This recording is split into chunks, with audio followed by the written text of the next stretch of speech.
Titanic ایک مسافر بردار برطانوی بحری جہاز تھا جو سن 1912 میں شمالی بحر اوقیانوس میں بڑے حادثے کا شکار ہو کر ڈوب گیا۔ اس حادثے کی کئی دہائیوں بعد تک ماہرین جہاز کے ڈوبنے کا مقام تلاش کرنے میں ناکام رہے، تاہم سن 1985 میں ڈوبنے والی 2 آبدوزوں کی تلاش کے دوران ٹائٹینک کا سراغ مل گیا۔ 109 برس بیت جانے کے باوجود ٹائٹینک جہاز کے حادثے کے بہت سے پہلو سائنسدانوں کے لیے معمہ ہیں۔ بحری جہازوں کی تاریخ کا یہ مشہور اور خوفناک ترین حادثہ تب پیش آیا جب 15 اپریل سن 1912 کو رات کے 2:20 پر ٹائٹینک ایک برفانی تودے یا آئس برگ سے ٹکرا کر نیو فاؤنڈ لینڈ کے ساحل کے قریب ڈوب گیا۔ تب اس بحری جہاز کو دنیا کا پرتعیش ترین اور محفوظ ترین جہاز سمجھا جاتا تھا، جس کے ڈوبنے سے 1,500 سے زائد افراد ہلاک ہوئے۔ مگر کیا آپ کو معلوم ہے کہ ٹائٹینک کے ملبے کو اٹلانٹک کی گہرائیوں میں کتنے عرصے بعد تلاش کیا جا سکتا؟ ہو سکتا ہے کہ آپ کو یقین نہ آئے، مگر اس جہاز کا ملبہ ڈھونڈنے میں کئی اشرے لگ گئے، بلکہ ایک وقت تو ایسا بھی آیا جب خیال کیا جا رہا تھا کہ اسے کبھی دریافت نہیں کیا جا سکے گا۔ در حقیقت ٹائٹینک کو دریافت کرنے کی کہانی بھی کم دلچسپ نہیں، اور یہ بھی ایک حقیقت ہے کہ یہ کوئی سائنسی کوشش نہیں تھی، بلکہ ایک خفیہ امریکی آپریشن کے نتیجے میں اس کا سراغ ملا۔ دراصل سمندر کی گہرائی میں ڈوب جانے والی 2 جوہری آبدوزوں کو دریافت کرنے کا خفیہ مشن ٹائٹینک تک پہنچنے کا باعث بنا۔ بحری جہاز ڈوبنے کے 73 سال بعد سن 1985 میں امریکی نیوی کے عہدیدار اور بحری سائنسدان رابرٹ بیلٹ کی سربراہی میں ایک ٹیم نے اسے ڈھونڈا تھا۔ کہا جاتا ہے کہ جس مقام پر ٹائٹینک برفانی تودے سے ٹکرایا تھا اور کپتان نے مدد کی کال کی تھی، اس لوکیشن سے وہ کھسکا ہوا میلوں دور نکل گیا تھا اور مہمجوؤں کو سینکڑوں میل تک کے علاقے کو کھنگالنا تھا۔ ٹائٹینک کے بحری کور کی تلاش کے لیے متعدد مشنز روانہ ہوئے، جن میں سے ایک سن 1977 میں رابرٹ بیلٹ کی قیادت میں جانے والا مشن بھی تھا، مگر سب کو ناکامی کا منہ دیکھنا پڑا۔ رابرٹ بیلٹ اس وقت امریکی نیوی کے کمانڈر نیشنل جیوگرافک اور ووڈ ہول اوشینگرافک انسٹیٹیوشن کے سائنسدان تھے، اور ٹائٹینک کو ڈھونڈنا ان کا خواب تھا۔ مگر ایک بار مہم کے ناکامی کے بعد ایسا لگتا تھا کہ ان کا خواب کبھی پورا نہیں ہو سکے گا۔ اس دوران رابرٹ بیلٹ نے بغیر انسانوں کے کام کرنے والی کیمرا سلیٹ بھی تیار کر لیا تھا، جس کو سمندر کی سطح پر موجود کسی بھی بحری جہاز سے منسلک کر کے سمندر کی گہرائی میں 20,000 فٹ تک بھیجا جا سکتا تھا۔ وہ اس کیمرے کی مدد سے ٹائٹینک کو تلاش کرنا چاہتے تھے، مگر امریکی بحریہ اس ٹیکنالوجی سے USS اسکارپین اور تھریشر 2 نامی جوہری آبدوزوں کو تلاش کرنے میں دلچسپی لے رہی تھی، جو سن 1960 کی دہائی میں اٹلانٹک کی گہرائی میں کھو گئی تھی۔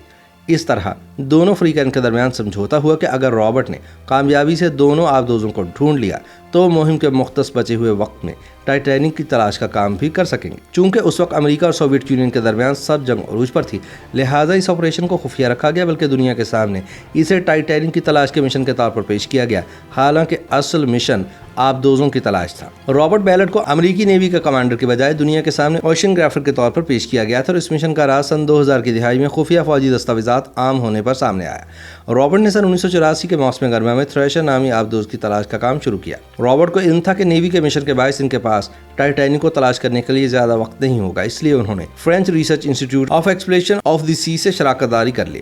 جولائی سن 1985 میں فرینچ تحقیقاتی ادارے نے اس علاقے کو کھنگالنا شروع کیا جہاں مانا جا رہا تھا کہ ٹائٹینک غرق ہوا تھا، مگر 5 ہفتوں کی تلاش کے باوجود مشن کے ہاتھ کچھ نہیں لگا۔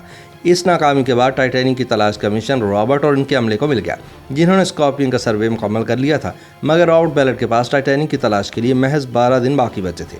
ان کے ذہن میں تلاش کے لیے ایک نئی ٹیکنیک موجود تھی۔ امریکی آبدوزوں کی فوٹوگرافی کے دوران انہوں نے دریافت کیا کہ سمندری کرنٹ تہہ میں گرنے کے دوران جہازوں کے ملبے کے ساتھ چلتا ہے، جس سے ملبے کی ایک طویل چین بن جاتی ہے۔ اس بات کو ذہن میں رکھ کر انہوں نے ٹائٹینک کے ڈھانچے کی جگہ اپنی ٹیکنالوجی سے تہہ میں ملبے کی اس لمبی لکیر کو جانچنا تھا۔ ایک بار وہ لکیر مل جاتی تو جہاز کو ڈھونڈنا بھی آسان ہو جاتا۔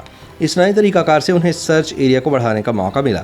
7 افراد اس ڈیٹا کو دیکھ رہے تھے اور 24 گھنٹے کام کیا گیا۔ بالآخر یہ طریقہ کار کام کر گیا، اور 1 ہفتے کی تلاش کے بعد 1 ستمبر سن 1985 کو رات گئے جب رابرٹ بیلٹ بستر پر لیٹے ہوئے تھے تو ان کے جہاز کا باورچی آیا اور انہوں نے بتایا کہ آن ڈیوٹی ٹیم کی جانب سے انہیں بلایا جا رہا ہے۔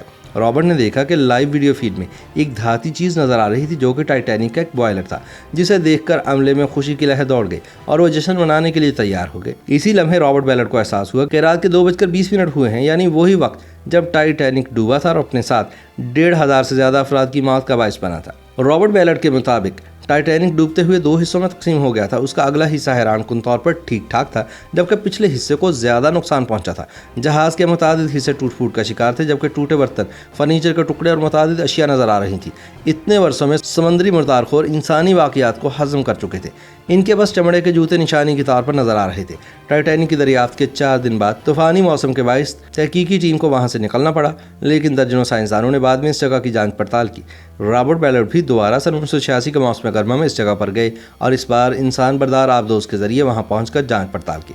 تاہم انہوں نے جہاز میں سے کسی بھی قسم کے نوادرات نکالنے کی مخالفت کرتے ہوئے موقف اختیار کیا کہ یہ جہاز اور اس کے مسافر پرسکون طریقے سے سمندر کی تہہ میں سو رہے ہیں، لہٰذا انہیں چھیڑنا مناسب نہیں۔